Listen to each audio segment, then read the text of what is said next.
Hello friends, my self Dushyant Kumar और D Kumar ICS academy में स्वागत है आपका। हम लोग राष्ट्रपति को पूरा कंप्लीट कर चुके हैं। उसी क्रम में हम लोग इस दूसरे वीडियो को देखेंगे और इस वीडियो में हम एक महत्वपूर्ण टॉपिक लेकर आए हैं आपके लिए। वो है संसद में विधायी प्रक्रिया। संसद में विधायी प्रक्रिया किस प्रकार से संपन्न होती है, इसको हम लोग यहाँ बहुत डिटेल से देखेंगे।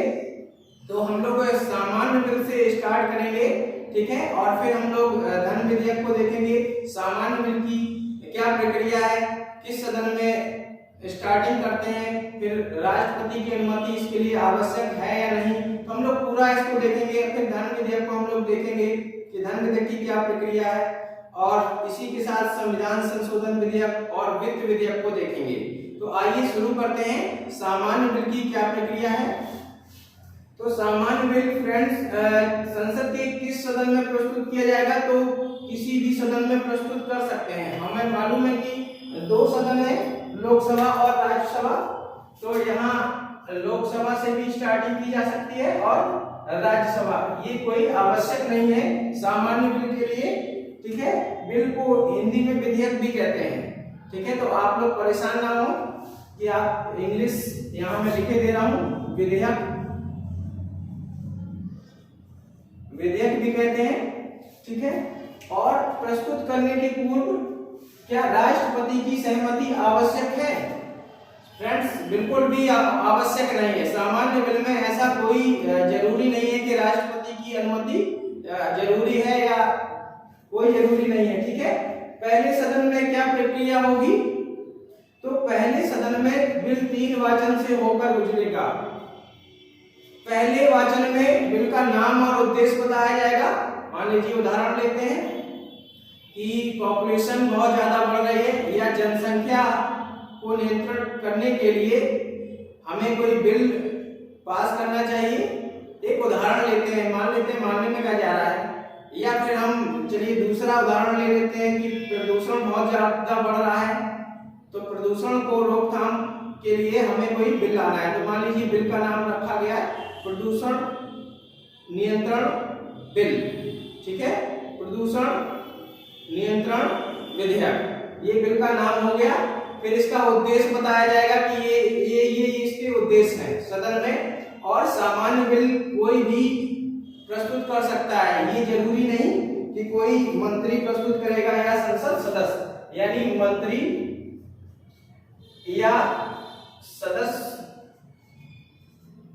कोई भी सामान्य बिल को सदन में प्रस्तुत कर सकता है, ठीक है। पहले सदन में क्या प्रक्रिया होगी, तो पहले 3 वाचन से होकर गुजरेगा बिल। पहले में नाम और उद्देश्य बताया जाएगा, फिर विस्तार पूर्वक बिल पर चर्चा होगी और बिल राज्य पत्र में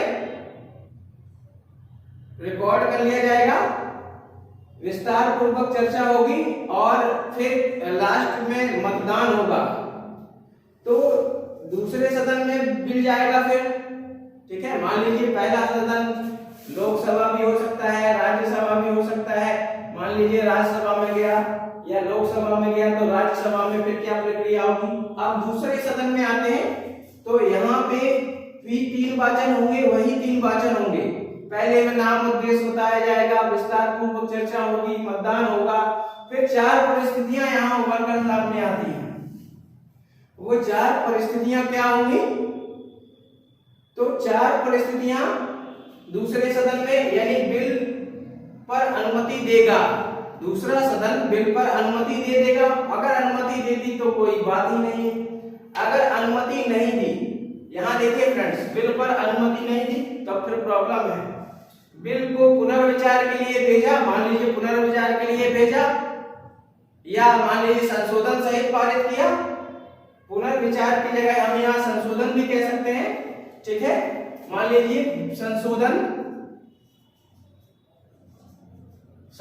के साथ दूसरे सदन ने बिल को पास किया और जो संशोधन किए उससे पहला सदन तैयार ना हो, तब फिर प्रॉब्लम होगी।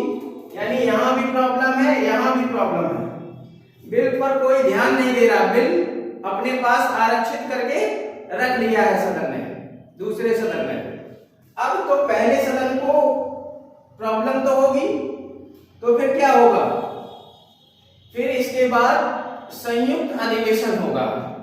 परिस्थिति नंबर बी सी डी, परिस्थिति नंबर बी सी डी की स्थिति में क्या होगा, संयुक्त अधिवेशन होगा, ज्वाइंट सेशन होगा। और इसकी अध्यक्षता या तो लोकसभा अध्यक्ष करेंगे या उपाध्यक्ष करेंगे।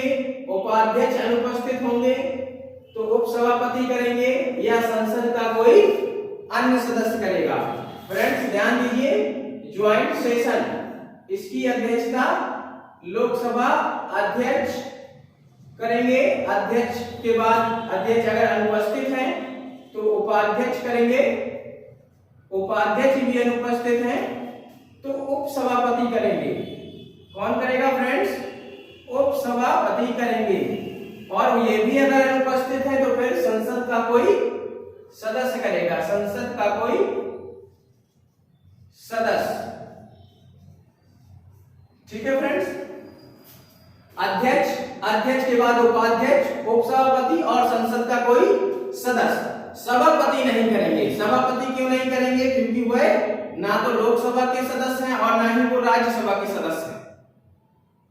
ठीक है, तो इसलिए आप ये कई बार एग्जाम में पूछा जा चुका प्रश्न है कि निम्नलिखित में से कौन संसद की जब बिल दोनों सदनों से पास होकर आता है या बिल संयुक्त अधिवेशन की अध्यक्षता कौन करेगा।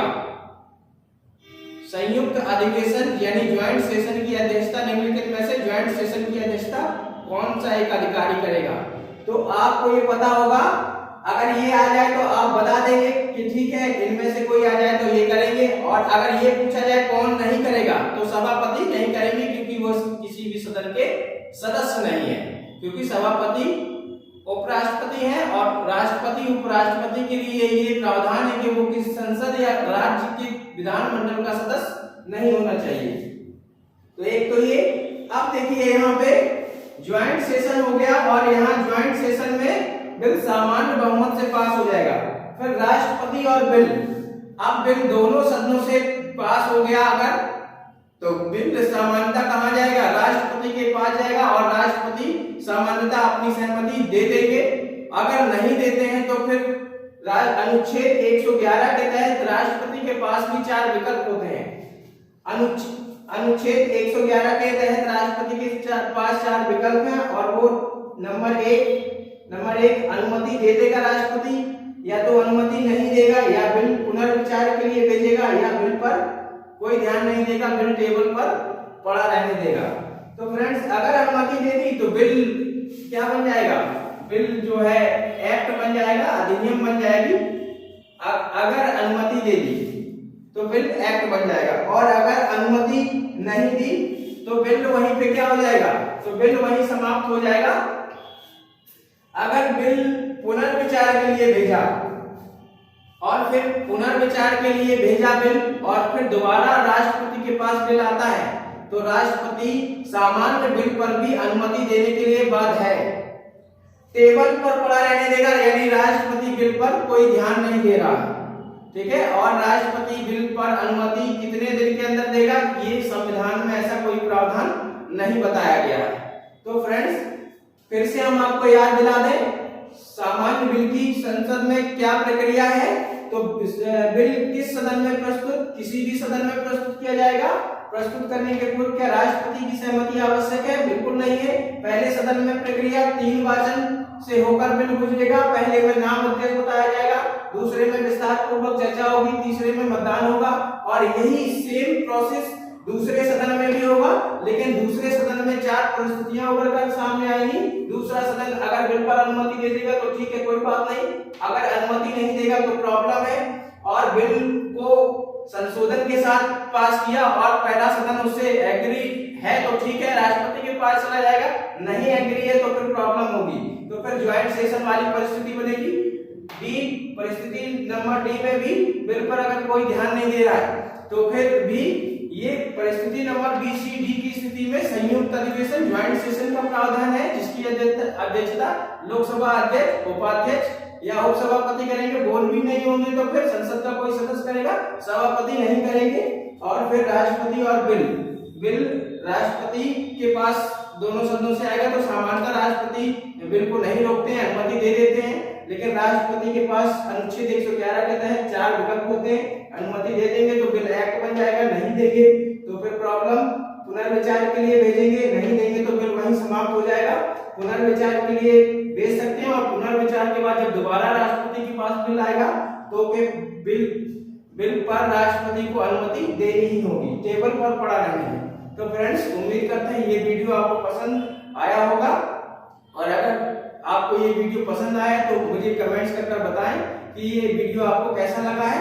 धन्यवाद। अगले टॉपिक जल्दी ही हम लेकर आएंगे आपके लिए।